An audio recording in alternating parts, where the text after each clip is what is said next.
Good morning everyone, स्वागत है आप सभी का विजडम एजुकेशन पे। आज 30 जून 2020 है। दैनिक जागरण के राष्ट्रीय संस्करण का कंप्लीट न्यूज़ एनालिसिस करेंगे। हमारे चैनल पे नए हैं तो सब्सक्राइब कर दें, पुराने हैं तो लाइक कर दें, शेयर करें। कोई कमेंट करना है, कुछ क्वेश्चन पूछना है, कमेंट सेक्शन में क्वेश्चन पूछ सकते हैं, या कुछ सुझाव देना चाहते हैं कमेंट सेक्शन में सुझाव दे सकते हैं। आपने हमारा टेलीग्राम चैनल ज्वाइन नहीं किया तो टेलीग्राम चैनल जाकर ज्वाइन कर सकते हैं, आपको लिंक मिल जाएगा डिस्क्रिप्शन में। तो आज का न्यूज़ काफ़ी इंपॉर्टेंट है, काफ़ी कुछ नए टॉपिक के बारे में आज चर्चा करेंगे। तो सबसे पहले आज का क्वेश्चन है कि central pollution control board सीपीसीपी, central pollution control board, केंद्रीय प्रदूषण नियंत्रण संस्थान सीपीसीबी की स्थापना किस एक्ट या किस अधिनियम के द्वारा किया गया था? ऑप्शन ए है the water prevention and control of pollution act 1974, B the forest conservation act 1980, C air prevention and control of pollution act 1981, या डी एनवायरमेंट प्रोटेक्शन एक्ट 1986।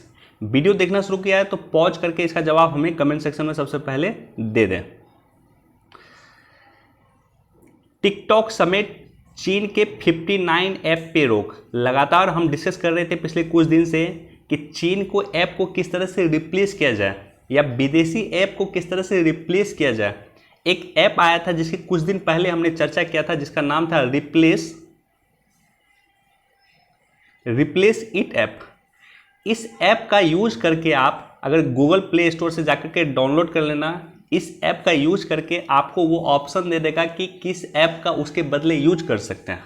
जैसे मान लो टिकटॉक के बदले किस ऐप का यूज कर सकते हैं, या टेलीग्राम के बदले किस ऐप का यूज कर सकते हैं। तो सारा का सारा फैसिलिटीज दिया हुआ है। इंडियन ऐप की चर्चा यहाँ पे की गई है, आपको बताया गया है कि किस फॉरेन ऐप के बदले किस इंडियन ऐप का यूज कर सकते हैं। तो टिकटॉक को बैन किया गया है और उसके साथ ही साथ 59 ऐप को बैन किया गया है। क्यों बैन किया गया है? उसका दो रीजन है। पहला रीजन है कि जिस तरह से चीन आक्रामक हो रहा है गलवान घाटी में, उसको लेकर के देश भर में विरोध हो रहा था और देश भर में बोला जा रहा था कि चीन के ऐप का बहिष्कार किया जाना चाहिए, चीन के वस्तुओं का बहिष्कार किया जाना चाहिए। सरकार ने लोगों की भावनाओं के साथ गई सरकार और 59 ऐप को प्रतिबंधित कर दिया। लेकिन मूल मकसद इसका क्या था? मूल मकसद ये था कि दो संस्थाएं हैं, एक तो सर्ट-इन है, CERT, सर्ट इन। इसके बारे में हमने कई बार डिस्कस किया, आज हम फिर इस पे डिस्कस करेंगे। और दूसरा है IT एक्ट 2000, भारत सरकार का IT act, information technology act 2000 के 69A, सेक्शन 69A के तहत जो है इस पे प्रतिबंध लगाने का फैसला किया गया है, क्योंकि ये ऐप के माध्यम से चीन हमारा डाटा चुरा रहा था। आप जो टिकटॉक पे यूज करते थे, आपका प्रोफाइल चीन चला जाता था। आप जो कैम स्कैनर का यूज करते थे या शेयर इट का यूज करते थे, आपका जो भी डाटा है या कॉन्फिडेंशियल जो भी डाटा था वो चीन यूज करता था, राइट। तो सरकार ने फाइनली इस पे प्रतिबंध लगाई थी। सर्ट-इन संस्था बार बार सरकार को कह रही थी कि आप इस पे प्रतिबंध लगाइए, चीन हमारे डाटा का दुरुपयोग कर रहा है इन ऐप के माध्यम से। तो चलिए हम जानते हैं दोनों चीजों के बारे में। एक IT एक्ट क्या है, एक सर्ट-इन संस्था क्या है। देखो, सर्ट-इन मतलब हो गया भारतीय कंप्यूटर आपातकालीन प्रतिक्रिया team, Indian computer emergency response team, इसी को कहा गया CERT In. Ministry of electronics and information technology के तहत ये आती है। इसका काम क्या है? इसका नोडल एजेंसी है यह साइबर सिक्योरिटी को लेकर के, हैकिंग को लेकर के, फिशिंग को लेकर के।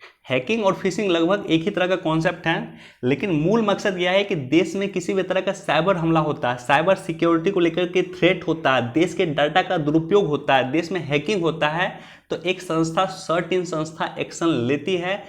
सर्ट-इन संस्था मॉनिटर करती है कि क्यों हैकिंग हो रहा है, क्यों फिशिंग हो रहा है, साइबर सिक्योरिटी को क्यों थ्रेट है। और ये संस्था ने बार बार सरकार को कहा कि ये जो ऐप है, ये जो 59 ऐप है, इन ऐप का दुरुपयोग किया जा रहा है डाटा को चुराने के लिए। चीन हमारे डाटा को गलत रूप से यूज कर सकता है, राइट। तो ये संस्था बार बार सरकार को बोल रही थी और फाइनली सरकार ने इस जो ऐप है उसको प्रतिबंधित कर दिया, 59 ऐप को। ये संस्था 19 जनवरी 2004 में इसकी स्थापना हुई थी। इसका उद्देश्य जो है इसका ऑब्जेक्टिव जो है वही है साइबर सिक्योरिटी को लेकर के सिक्योरिटी प्रोवाइड करना देश भर में। अब चलो आईटी एक्ट क्या है।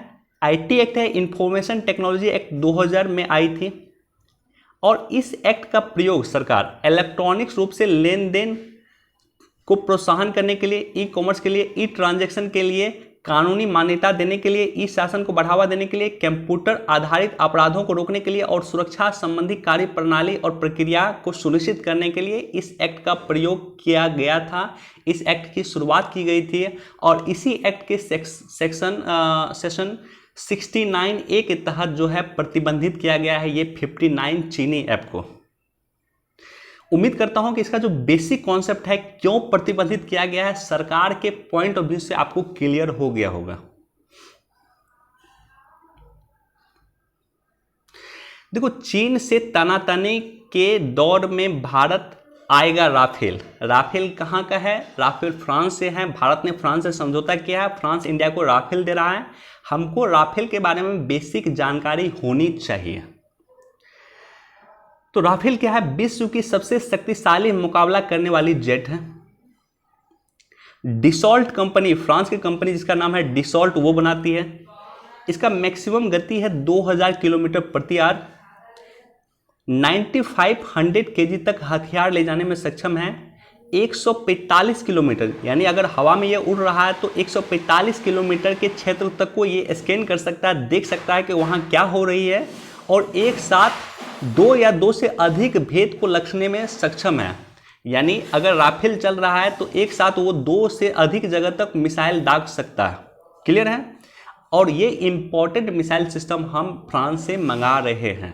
क्लियर है? इतना बेसिक चीजें आपको जानकारी होनी चाहिए राफेल के बारे में, राइट। देखो, ILBS में बनेगा देश का पहला प्लाज्मा बैंक। बस ये याद रख लेना कि दिल्ली में जो है देश का पहला प्लाज्मा बैंक तैयार हो रहा है, राइट। देश में दिल्ली में प्लाज्मा बैंक पहला तैयार हो रहा है।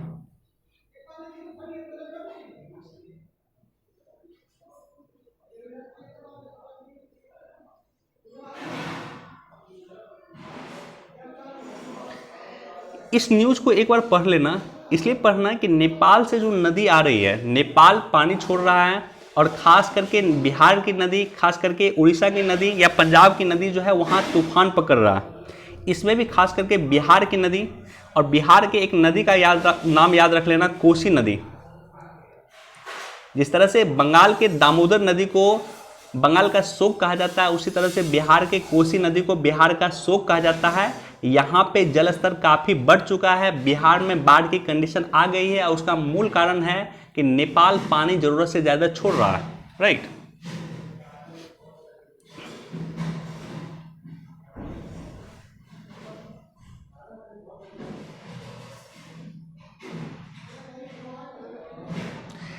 इस न्यूज़ को भी एक बार आप पढ़ सकते हो।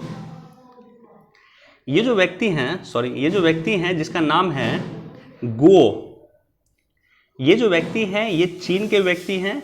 चीन छोड़ के अमेरिका में अभी बस गए हैं और अमेरिका के लिए एक वहाँ के विशल ब्लोअर बन चुके हैं। इन्होंने चीन के खिलाफ बयान दिया कि चीन सरकार किस तरह से जो है $2 अरब प्रत्येक वर्ष जो है वेटिकन को देता है, किस तरह से जो है चीन सरकार मैनेज करता है, उसको लेकर के काफ़ी कुछ इन्होंने चर्चा किया गया है। किस तरह से धर्म की नीति को चीन परिवर्तन करता है, किस तरह से उइगर मुसलमान पर चीन जो है हमला करता है। वहाँ चीन के लोग अमेरिका में यह बयान दे रहे हैं, एक व्हिसल ब्लोअर है।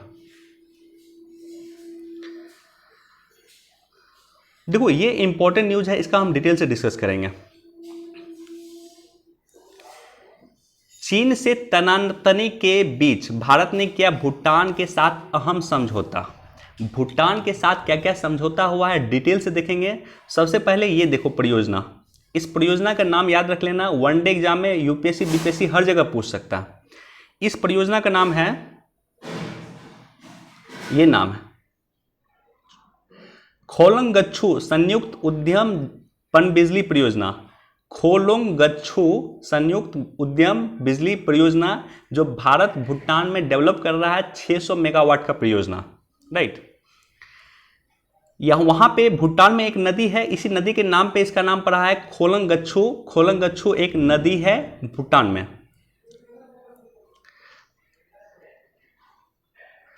तो भारत और भूटान के बीच में 600 मेगावाट का खोलंगच्छू हाइड्रो इलेक्ट्रिक प्रोजेक्ट को लेकर के हस्ताक्षर कल ही हुआ है। हमारे देश के विदेश मंत्री जयशंकर साहब ने हस्ताक्षर किए हैं। इससे पहले याद रख लेना 2019 में जब भारत के तत्कालीन प्राइम मिनिस्टर गए थे आपको भूटान, तो उन्होंने 720 मेगावाट का मांगडेचू जल विद्युत संयंत्र का उद्घाटन किया था। इससे पहले भारत के प्राइम मिनिस्टर गए थे 2019 में भूटान, तो उन्होंने 720 मेगावाट के मांगडेचू जल विद्युत संयंत्र का उद्घाटन किया था। इसके साथ ही साथ भारत जो है भूटान में 3 जल विद्युत परियोजना अभी के डेट में बना चुका है, जिसमें काम हो रहा है, जो विद्युत उत्पादित हो रही है। इसका नाम है कुरिछू, इसका नाम है कुरिछू, चूखा और ताला, राइट। इसका नाम कहीं लिख लेना, नाम इंपॉर्टेंट है, यूपीएससी पूछ सकता है। कुरिछू, चूखा, ताला, ये परियोजना भारत सरकार के द्वारा भूटान में बनाया गया, और इसमें जो भी बिजली उत्पादित होती है उस बिजली को इंडिया सरकार परचेज कर लेती है, आयात कर लेती है। जो भी बिजली बच जाता है, भूटान सरकार जो बिजली यूज करती है, जो बच जाता है, उसके बाद जो बिजली बच जाती है उसका भारत सरकार परचेज कर लेता है, खरीद लेता है। भारत सरकार ऐसा क्यों कर रहा है? इतना प्रोजेक्ट भारत सरकार क्यों लगा रहा है जल विद्युत प्रोजेक्ट भूटान में? तो उसका एक बहुत बड़ा रीजन है कि 2009 में एक प्रोटोकॉल के तहत भारत सरकार ने साइन किया था भूटान के साथ कि 2020 तक भारत सरकार भूटान में 10,000 मेगावाट उत्पादन का निर्माण कर देगा। आई रिपीट, 2009 में भारत सरकार ने एक प्रोटोकॉल साइन किया था भूटान के साथ कि 20 तक भारत सरकार 10,000 मेगावाट का निर्माण कर देगा विद्युत उत्पादन क्षमता का भूटान में, और उसमें जो विद्युत उपयोग करना भूटान को वो करे, और उसके बाद जो अधिशेष होगी यानी जो विद्युत बच जाएगी, जो इलेक्ट्रिसिटी बच जाएगी, उसे इंडिया खुद परचेज कर लेगा, राइट। तो इसी के तहत कुछ इंपॉर्टेंट परियोजना थी। एक तो था ये परियोजना पुनात संगछू जो 1200 मेगावाट का परियोजना था। एक वांगछू था 570 मेगावाट का परियोजना। एक था खोलांगच्छू परियोजना और एक मांगडेचू परियोजना। तो मांगडेचू परियोजना का पिछले वर्ष प्राइम मिनिस्टर ने उद्घाटन किया। ये परियोजना जो है खोलांगच्छू परियोजना जो है, ये परियोजना अभी कल साइन हुआ है, और बाकी ये 2 परियोजना भी हमें भूटान में निर्मित करना है, भूटान में बनाना है। तो आपको जितने भी परियोजना के बारे में मैंने जिक्र किया, चर्चा किया, उस परियोजना को जाकर के अपने नोट में लिख लेना जो इम्पोर्टेंट है। और इम्पोर्टेंट यह भी आपके लिए जानना है कि 2009 में भारत सरकार ने एक ट्रीटी साइन किया था भूटान के साथ कि 2020 तक सरकार 10,000 मेगावाट की विद्युत उत्पादन क्षमता निर्माण करेगी भूटान में, और जो अधिशेष बिजली होगा उसे इंडियन सरकार परचेज कर लेगी।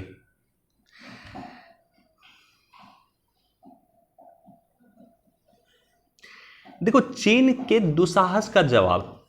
राइटर जो हैं, लेखक राज्यसभा के सदस्य हैं, कांग्रेस के राज्यसभा के सदस्य हैं।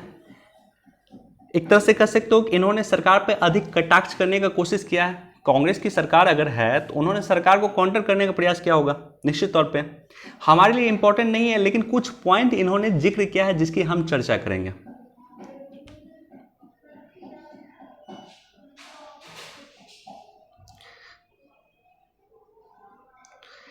देखो, वर्तमान समय में चीन के साथ इंडिया को क्या किया जाना चाहिए, उसकी 2-3 पॉइंट इन्होंने चर्चा किया है, और कुछ पॉइंट हमारा है जिसको हम जिक्र करना चाहते हैं आपके साथ। पहला पॉइंट यह है कि भारत को सॉफ्ट चीन की जगह हार्ड चीन या स्मार्ट चीन पॉलिसी अपनानी चाहिए। सॉफ्ट चीन क्या है? सॉफ्ट चीन यह है कि हम अमेरिका के साथ संबंध अगर बनाते हैं, हम नमस्ते ट्रम्प का अभियान करते हैं अमेरिका के साथ, तो साथ ही साथ हम जो है चीन के राष्ट्रपति को भी बुलाते हैं। हम कोई वैसी नीति नहीं बनाते हैं जिससे चीन को तकलीफ हो, इस बात का हम ध्यान रखते हैं। हम कोशिश करते हैं अमेरिका को भी खुश रखें, चीन को भी खुश रखें, रशिया को भी खुश रखें। तो इस पॉलिसी को इंडिया को त्यागना होगा, हार्ड चाइना पॉलिसी अपनाने की जरूरत है। यानी जिस देश में चीन का विवाद चल रहा है, चीन की सीमा 13 देशों के साथ लगती है और हर एक देश के साथ चीन का विवाद चल रहा है। हमें जरूरी है उस देशों को सहयोग करने की, हमें जरूरी है वियतनाम को सहयोग करने की। वियतनाम ने बार बार इंडिया से रिक्वेस्ट किया है कि उसे ब्रह्मोस मिसाइल दिया जाए। जरूरत है अब हमें है कि हम वियतनाम को ब्रह्मोस मिसाइल दें। फिलीपींस का जो है मदद करने की इसी तरह से आवश्यकता है। हमें जो है इसी तरह से ताइवान का सपोर्ट करने की जरूरत है। हांगकांग पॉलिसी पे इंडिया कुछ नहीं बोला, उस पर भी जरूरत है हमें बोलने की, राइट।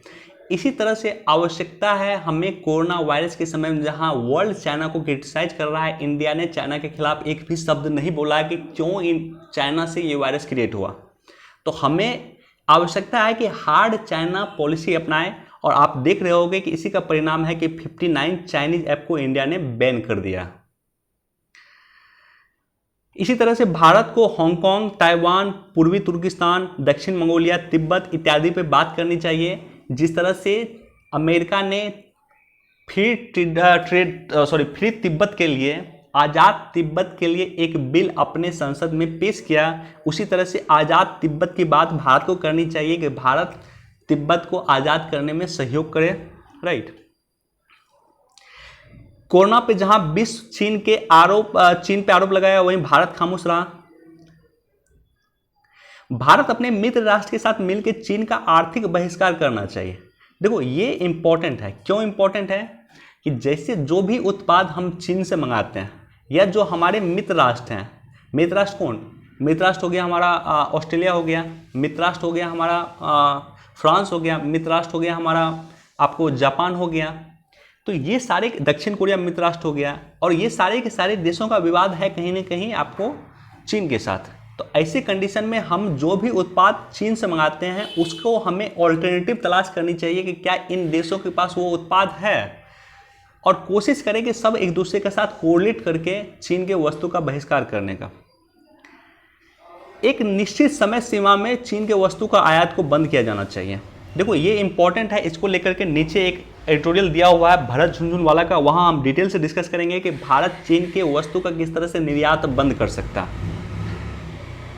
उइगर मुसलमान, जो चीन मानवाधिकार का उल्लंघन कर रहा है, 10 लाख से भी अधिक उइगर मुसलमानों को चीन ने जेल में डाल दिया है। चीन उसको प्रताड़ित कर रहा है, चीन उसको नमाज पढ़ने नहीं दिया जाता है चीन में।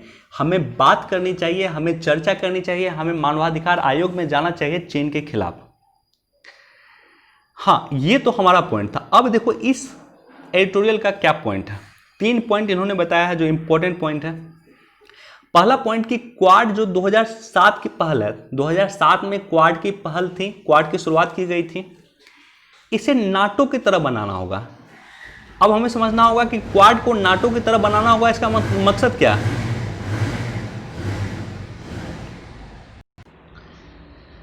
राइट, क्वाड को नाटो की तरह बनाना है, इसका मकसद क्या है।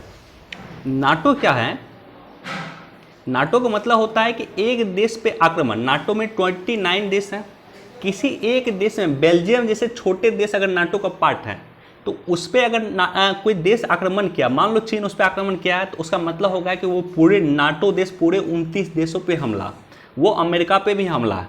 इसलिए चीन कभी हिमाकत नहीं कर सकता है नाटो पे हमला करने का। इसी तरह से ताइवान के साथ अमेरिका ने साइन किया है कि ताइवान पे हमला मतलब अमेरिका पे हमला। इसी तरह से जापान के साथ अमेरिका ने साइन किया है कि जापान पे हमला मतलब अमेरिका पे हमला। तो इसी तरह से हमें क्वाड पे बनाना होगा, क्वाड बनाना होगा, यानी क्वाड के किसी देशों पे हमला मतलब अमेरिका पे हमला, भारत पे हमला, ऑस्ट्रेलिया पे हमला और जापान पे हमला। यानी कल के डेट में अगर क्वाड नाटो की तरह बन जाएगा कि कल के डेट में चीन अगर इंडिया पे हमला करता है तो अमेरिका, जापान, ऑस्ट्रेलिया, ये सारे के सारे देश मिल करके चाइना के खिलाफ आवाज़ उठाएंगे।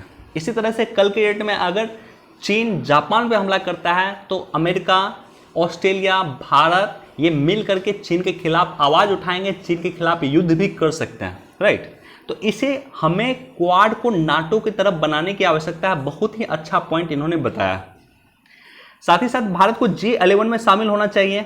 अमेरिका ने इसकी शुरुआत की है। अमेरिका ने कहा है कि G11 का विस्तार किया जाना चाहिए, जिसमें 3 अन्य देश, 4 अन्य देश की बात कही। इनफैक्ट एक तो रशिया की बात कही है, एक बात कही है उन्होंने भारत की, एक ऑस्ट्रेलिया की, एक दक्षिण कोरिया की, जिसे शामिल होना चाहिए G11 कंट्री में। एक इंपॉर्टेंट बात इन्होंने कही है, आज हालांकि पेपर में मैं नहीं देख रहा हूं उसका चर्चा, लेकिन आपको कल या परसों जो है पेपर में उसकी चर्चा मिल जाएगी।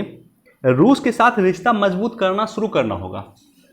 जिस तरह से हमने लेमोआ साइन किया है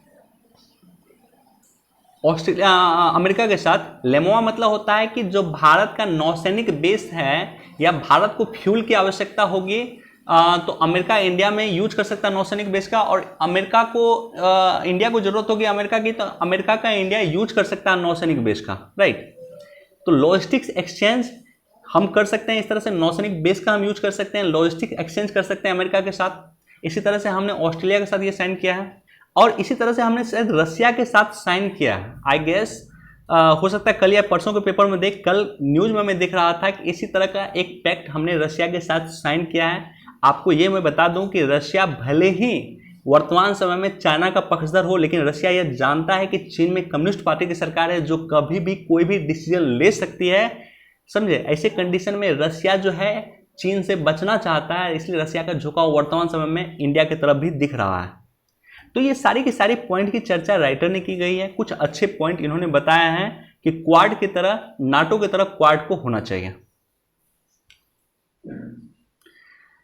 तकनीक के ताकत को पहचाने भारत को इन्होंने चिताया, भारत को कहा है कि भारत आप तकनीक के ताकत को पहचानिए, अभी तक आप इसमें पिछड़े हैं। भरत झुनझुनवाला का आर्टिकल है, काफी इंपॉर्टेंट आर्टिकल, इसको जाकर के एक एक लाइन आप पढ़ना, राइट, काफी इंपॉर्टेंट आर्टिकल। देखो तकनीक में भारत की तकनीक पिछड़ापन का क्या क्या कारण है, क्या क्या उसका रिपोर्ट है, सब चर्चा करेंगे हम। एक संस्था है, इसका नाम है ऑब्जर्वर रिसर्च फाउंडेशन। इन्होंने एक रिपोर्ट दिया है। इस रिपोर्ट के अनुसार IR 4.0 यानी इंडस्ट्रियल रिवॉल्यूशन 4.0, इंडस्ट्रियल रिवॉल्यूशन का बहुत सारा पार्ट है। जैसे हो गया इंडस्ट्रियल रिवॉल्यूशन 4.0 का बहुत सारा पार्ट है, जैसे बिटकॉइन हो गया, जैसे ब्लॉकचेन टेक्नोलॉजी हो गया, जैसे आपको ऑगमेंटेड रियलिटी हो गया, जैसे 3D प्रिंटिंग हो गया, जैसे रोबोटिक्स हो गया, जैसे मशीन लर्निंग हो गया। तो ये सारे के सारे पार्ट हैं किसके, IR 4.0 के पार्ट हैं। भारत ने पहली औद्योगिक क्रांति में भाग नहीं लिया, दूसरी में भाग नहीं लिया, तीसरी का बेनिफिट भारत को नहीं मिला, लेकिन भारत चौथी का बेनिफिट भारत को मिले, ये भारत सरकार भी प्रयास कर रही है। IR 4.0 मतलब औद्योगिक क्रांति 4.0, चौथी औद्योगिक क्रांति। तो राइटर ये जो रिसर्च इंस्टीट्यूट इनका कहना है कि IR 4.0 का जो तकनीक है उसमें सबसे ज़्यादा अर्जी WTO में दाखिल किया है चीन ने। पेटेंट कराने के लिए दाखिला किया जाता है WIPO में, world intellectual property right organization, इसका नाम है world intellectual property right organization WIPO। तो यहाँ पे कोई भी सामान पेटेंट कराने के लिए यहाँ पे दाखिला किया जाता है, अर्जी डाला जाता है। तो 2019 में सबसे अधिक अर्जी जो डाली गई है वो चीन के द्वारा डाली गई है, उसके बाद USA है। चीन के द्वारा 59,000 अर्जी डाली गई है। समझ सकते हो आप कि चीन कितना काम कर रहा है IR 4.0 को लेकर के, तकनीकी को लेकर के, क्योंकि यहाँ पे सारी जो है मैक्सिमम अर्जी जो डाली जाती है वो तकनीकी को लेकर जाते हैं। यानी जो पेटेंट आपने चीन ने करवा लिया उस पर कल के डेट में भारत का अधिकार नहीं होगा। तो इसके कंपेयर भारत सरकार बहुत ही कम पेटेंट कर रही है। सेकंड पॉइंट यह है कि ओला जैसी कंपनी में चीन का निवेश है। भारत की ओला कंपनी आप जानते हो, कई बार आपने यूज किया होगा, उसमें चीन का अच्छा खासा निवेश है। चीन से व्यापार करना और नहीं करना दोनों ही स्थिति भारत के लिए नकारात्मक है। देखो ये भरत झुनझुनवाला जो है काफ़ी कह सकते हो मैच्योर, काफ़ी इंटेलिजेंट और काफ़ी उम्रदराज राइटर हैं। इनका जब भी आर्टिकल आता है मुझे मज़ा आता है इसको पढ़ने में, चूँकि कुछ अलग ही पर्सपेक्टिव ये देते हैं। इन्होंने कहा है कि भारत सरकार अगर चीन से व्यापार करता है तो नकारात्मक है, नहीं करता है तो भी नकारात्मक है। कैसे कि यदि हम व्यापार करते हैं तो सस्ता माल जो है हमारे बाज़ार में आएगा और हमारा बाज़ार नष्ट हो जाएगा, हमारे लोकल मार्केट जो है वो नष्ट होंगे। अगर हम व्यापार नहीं करते हैं, अगर व्यापार करते हैं तो लोकल उसका माल आएगा इंडिया में, वो नष्ट हो जाएगा, भारत का बाजार जो है नष्ट हो जाएगा, राइट। और हो भी रहा है, भारत के जो है छोटे मोटे उद्योग थे, लघु कुटीर उद्योग थे, वो सारे के सारे नष्ट हुए हैं।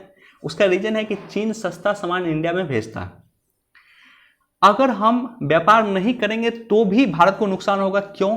क्योंकि जैसे बहुत सारे सामान का भारत निर्यात करता है। जैसे एक उदाहरण मैं आपको देता हूं, दवा का इंडिया वर्ल्ड में सबसे बड़ा एक्सपोर्टर है, दवा का भारत।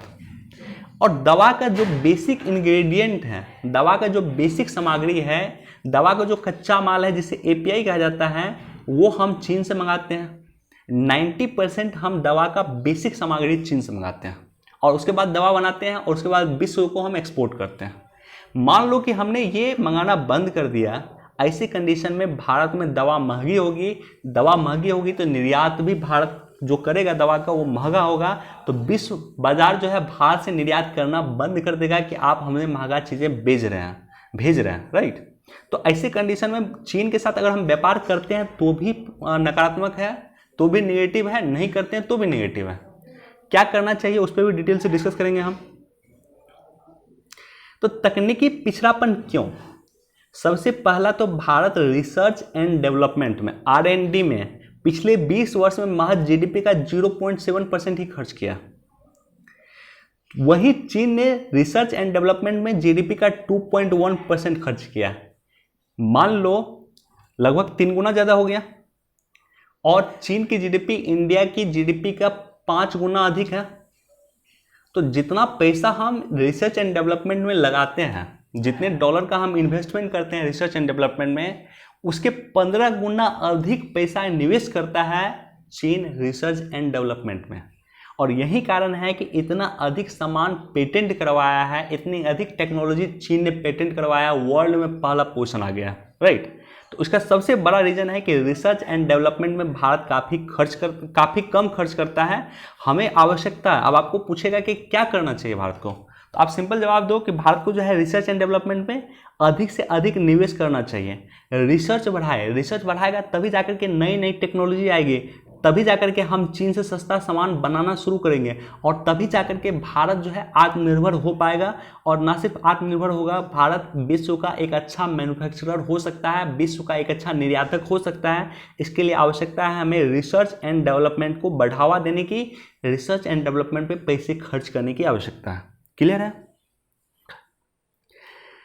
दूसरा कारण क्या है कि भारत में जितना सरकारी कर्मी है, भारत अपने जीडीपी का, प्रति व्यक्ति जीडीपी का 4.6 गुना खर्च करता है सरकारी कर्मी को वेतन देने में।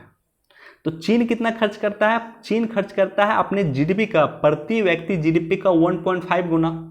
तो चीन जितना अपने पर कैपिटा जीडीपी का जितना खर्च करता है, उसका 3 गुना से अधिक भारत खर्च करता है सरकारी कर्मी को वेतन देने की। तो हमें आवश्यकता है कि इसे कम करने की आवश्यकता है, राइट। सरकारी कर्मी को कम करने की आवश्यकता है, उसे वेतन कम देने की आवश्यकता है, और जो पैसा अधिशेष होगा, जो पैसा बच जाएगा, उसे रिसर्च एंड डेवलपमेंट पे निवेश करें, ये राइटर का कहना है। इसी तरह से हमारा संकल्प जो है, विश्वविद्यालय में R&D पे हम खर्च नहीं किए। विश्वविद्यालय का काम महज हो गया डिग्री देना। विश्वविद्यालय में जाइए, आप डिग्री ले लीजिए, काम चल गया आपका। लेकिन क्या विश्वविद्यालय कॉम्पिटिटिव हो रही है? क्या विश्वविद्यालय नए नए रिसर्च कर रही है? क्या विश्वविद्यालय नई नई टेक्नोलॉजी ला रही है? तो नहीं ला रही है, राइट। और ये कारण है कि भारत के तकनीकी पिछड़ापन का ये कारण है। भारत मैन्युफैक्चरिंग में इतना पीछे है, यही कारण है। भारत निर्यात में इतना पीछे है, यही कारण है। आवश्यकता है हमें अपने विश्वविद्यालय को कॉम्पिटेंट बनाने की। विश्व के 200 यूनिवर्सिटी में भारत का मुश्किल से कोई यूनिवर्सिटी नहीं पहुंच पाता है। तो इसे हमें आवश्यकता है दूर करने की, अब नहीं तो कभी नहीं, राइट। अगर हम अब नहीं जगे तो कभी नहीं जगेंगे। भारत सरकार का जो आत्मनिर्भर की घोषणा सरकार ने की है, उसके लिए हमें जरूरी है कि विश्वविद्यालय को कॉम्पिटेंट बनाएं, उसको महज डिग्री देने की संस्था ना बना करके उसे रिसर्च की संस्था बनाएं, वहाँ से नई टेक्नोलॉजी हम लाएं, उस टेक्नोलॉजी को मार्केट में इम्प्लीमेंट करें, नई नई चीज़ों को मैन्युफैक्चर करें और उसे विश्व व्यापार में हम भेजें, विश्व में हम उसको भेजें। सस्ता सामान हम प्रोड्यूस करेंगे, उसके लिए ज़रूरत है हमें रिसर्च एंड डेवलपमेंट को बढ़ावा देने की। मान लो चीन एक मोबाइल अगर 10,000 में भेज रहा है, सेम क्वालिटी का मोबाइल अगर हम 9.5 के 9,500 में अगर हम प्रोड्यूस करते हैं, तो उसके लिए ज़रूरत है रिसर्च एंड डेवलपमेंट में आवश्यकता है। रिसर्च एंड डेवलपमेंट करके ही उसको हम 10,000 के मोबाइल जो चीन इंडिया को भेजता है, उसी क्वालिटी में, उसी क्वांटिटी में हम उसे 9,500 में बना सकते हैं, लेकिन उसके लिए ज़रूरी है रिसर्च एंड डेवलपमेंट को बढ़ावा देने की। हेल्थ पे खर्च करना, भारत महज अपनी जीडीपी का 1.2% हेल्थ पे खर्च करता है, स्वास्थ्य पे खर्च करता है। अगर स्वास्थ्य ही नहीं होगा तो लोग रिसर्च कैसे करेगा, पढ़ेगा कैसे? तो इसलिए आवश्यकता है कि स्वास्थ्य पे भी हम खर्च करें। और कौशल विकास की भारत में कमी है। भारत में महज 2% लोग ही स्किल्ड वर्कर हैं। 98% जो लोग काम करते हैं भारत में वो स्किल्ड वर्कर नहीं है, उसको पर्याप्त कौशलता का उसमें अभाव है। तो ज़रूरत है हमें उसे कौशल विकास प्रदान करने की। इसको लेकर के एक न्यूज़ है, उस पर भी हम चर्चा करेंगे। तो भरत झुनझुनवाला का जो पर्सपेक्टिव है कि किस पर्सपेक्टिव की तरह इन्होंने यहाँ लिखा है, क्या पर्सपेक्टिव है, भारत को क्या क्या करना चाहिए, उम्मीद करता हूँ आपको क्लियर हो गया होगा। इसके बावजूद आपको इसे पढ़ना चाहिए। आपके पास अगर इसका PDF नहीं है तो जाकर के हमारा टेलीग्राम चैनल ज्वाइन कर लो, वहाँ पे मैंने दैनिक जागरण का डाल दिया है PDF, वहाँ से जाकर के इसको पढ़ सकते हैं आप।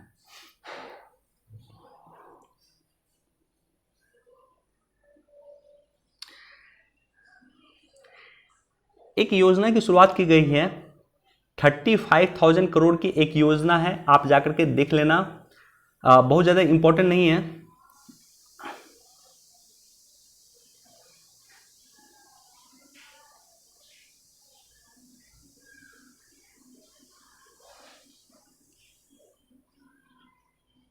देखो, अति सूक्ष्म खाद्य प्रसंस्करण के लिए, अति सूक्ष्म छोटे माइक्रो लेवल के जो है फूड प्रोसेसिंग के लिए सरकार ने 10,000 करोड़ रुपए की एक योजना लॉन्च की है। इसको जाकर के खुद से पढ़ लेना, बहुत ज़्यादा इंपॉर्टेंट नहीं है, लेकिन योजना का नाम याद रख लेना, राइट।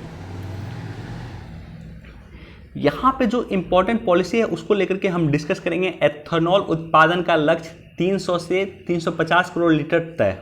भारत सरकार ने तय किया है कि 2021 तक सरकार 300 से 350 करोड़ लीटर इथेनॉल उत्पादन करेगी, राइट।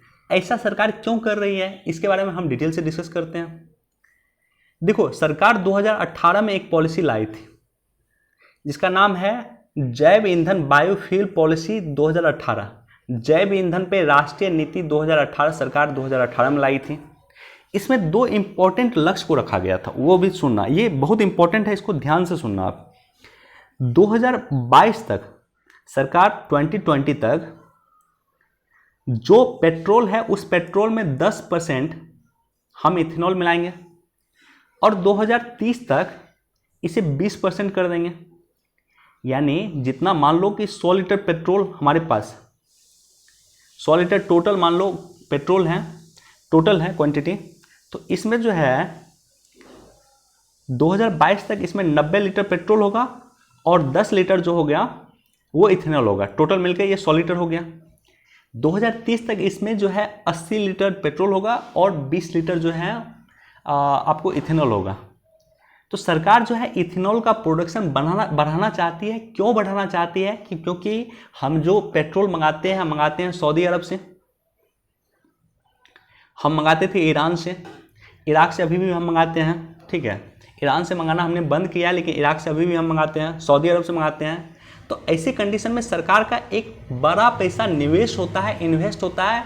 सरकार का फॉरेक्स रिजर्व का एक अच्छा अमाउंट जाता है तेल मंगाने पे, पेट्रोल मंगाने पे, डीजल मंगाने पे। और पेट्रोल की कीमत जिस तरह से बढ़ती है भारत खुद प्रभावित होता है।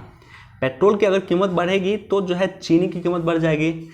उसके बाद जितने भी खाद्य उत्पादन है उसकी सारी के सारी जो है उसकी कॉस्ट बढ़ जाएगी, राइट। तो पेट्रोल का जो है कॉस्ट बढ़ना भारत के आंतरिक समस्या को क्रिएट करता है, आंतरिक समस्या को जन्म देता है। और इसी उपाय के लिए सरकार ने शुरुआत की थी राष्ट्रीय जैव ईंधन पॉलिसी की।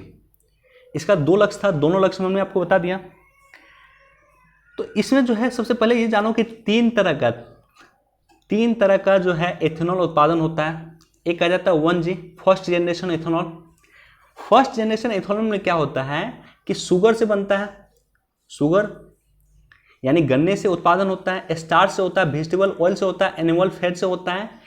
जैसे मान लो गन्ना जो होता है, गन्ना का जो रस निकलने के बाद जो है गन्ना का जो बच जाता है एक्स्ट्रा चीज़ें, उसका इस्तेमाल हो जाता है आपको इथेनॉल बनाने के लिए। तो इसे कहा जाता है फर्स्ट जनरेशन टेक्नोलॉजी।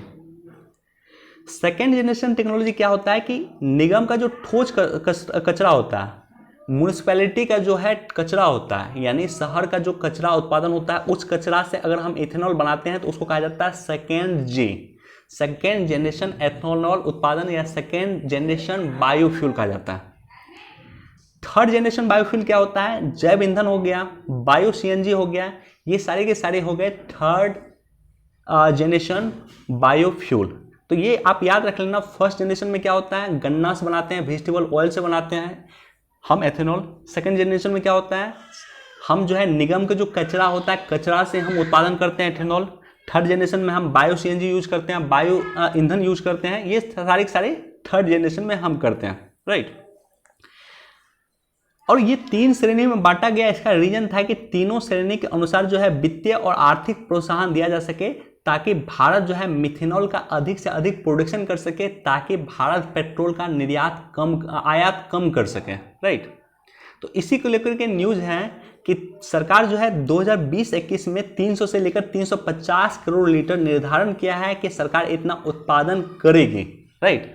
तो उम्मीद करता हूं कि ये न्यूज भी क्लियर हो गया होगा आपको, और इस न्यूज के जो बेसिक कॉन्सेप्ट है, बेसिक पॉइंट है, वो भी क्लियर हो गया होगा।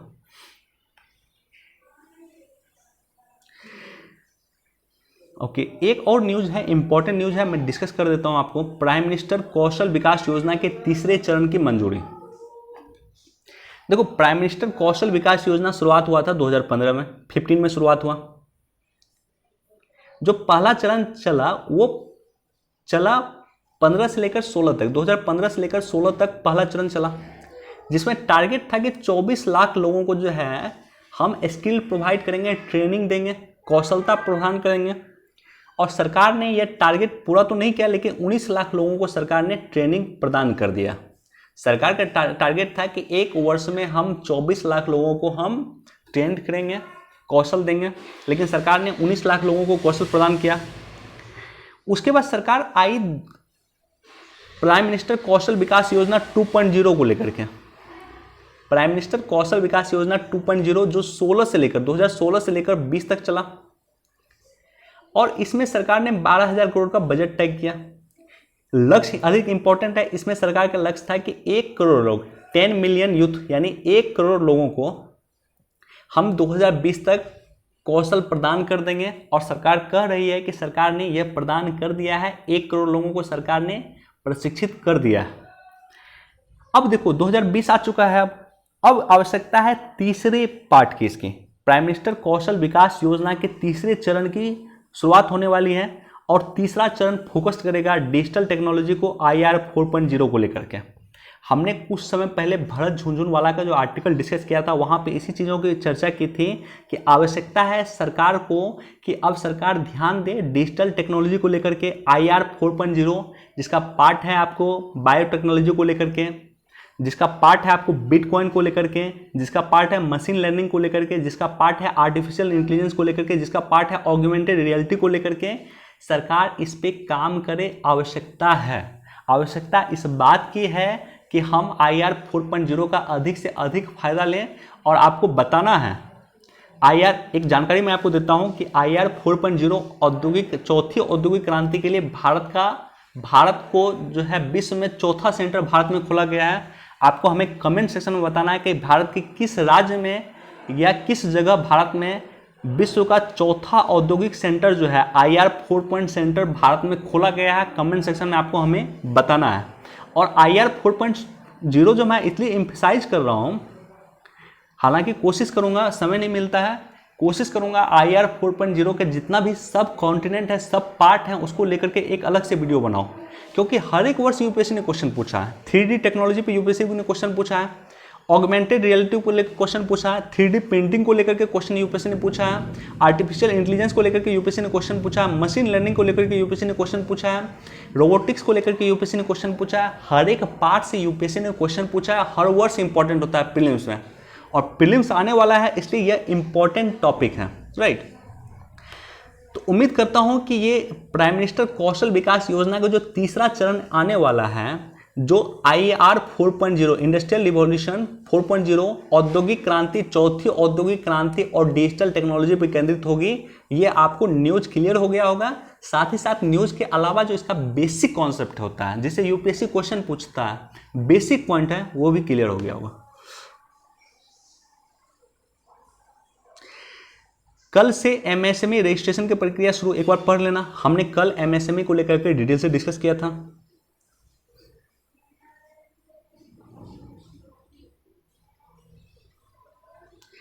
TD को लेकर के दिया हुआ, एक बार इसको भी आप देख लेना। इसको भी मैं आपको टेलीग्राम चैनल पे मैंने इसको डाल दिया है, आप जाकर के वहां से भी इसको देख सकते हो। देखो यहां पे बस आप एक याद रख लेना इंस्टीट्यूट का नाम, इसका नाम है राष्ट्रीय वनस्पति अनुसंधान संस्थान, national botanical research institute, national botanical research institute. ये कहाँ पे है? तो ये उत्तर प्रदेश के लखनऊ में स्थित है। बस इतना याद रख लेना, वनडे एग्जाम में पूछा जा सकता है। ओके, आज हमारा डिस्कशन कंप्लीट होता है, हम चलते हैं क्वेश्चन की तरफ। देखो सेंट्रल पॉल्यूशन कंट्रोल बोर्ड, ये मैंने क्वेश्चन पहले भी पूछा था, चूंकि काफ़ी नए बच्चे भी यहाँ आए हैं इसलिए मैं क्वेश्चन फिर डाल दिया हूँ। तो ये क्वेश्चन जो है नॉर्मली कंफ्यूजन होता है वाटर पॉल्यूशन को लेकर के और एयर एक्ट को लेकर के। तो आप याद रख लेना, central pollution control board air pollution act के द्वारा इसकी स्थापना नहीं किया गया था, इसकी स्थापना किया गया था water prevention and control pollution act 1974।